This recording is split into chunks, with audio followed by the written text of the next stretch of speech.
Depuis l'indépendance, le Sénégal a construit des vitrines, des palais, des sommets internationaux, des cérémonies à ruban.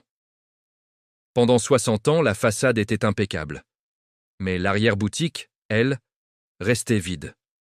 L'agriculture, l'industrie, les filières productives regardaient en passer le train, assises sur un quai poussiéreux. Le paradoxe sénégalais. Une économie qui ressemble à celle d'une nation post-industrielle, sans avoir jamais connu l'industrie. On organise des forums, on rédige des plans émergents. Mais transformer une tomate, une arachide, un poisson?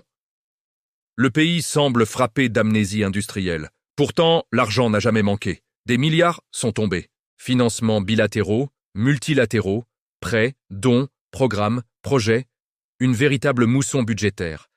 Mais au bout du déluge, pas de miracle économique. Juste une croissance abstraite, qui gonfle les statistiques, mais laisse les poches des citoyens aussi légères qu'un discours électoral après minuit. La vérité, dit Ousmane Sonko, est presque gênante.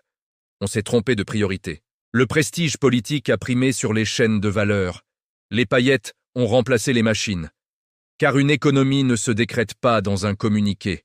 Elle se construit, lentement, méthodiquement, comme un maçon qui empile les briques pendant que les politiciens inaugurent la façade, avant même que les fondations ne soient dessèches. Aujourd'hui, le Premier ministre promet la correction historique.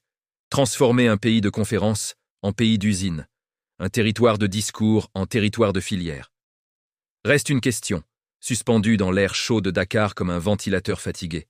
Le Sénégal est-il prêt à quitter l'économie du prestige pour entrer enfin dans celle de la production?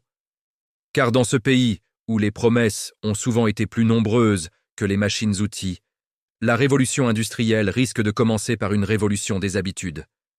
Et ça, en politique, c'est toujours la partie la plus douloureuse.